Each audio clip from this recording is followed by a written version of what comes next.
चमा चमकेलू मछली जल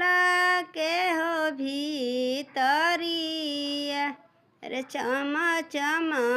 चमकेलू मछली जल के हो भीतरिया अरे कदिन यहाँ ये मछली जुलूमी हो मालावा अरे कदिन यहाँ ये मछली जुलूमी हो मालावा अरे तही पोखरा जलिया बिछाइहा मछरी होई जैबू सापनावा अरे तही पोखरा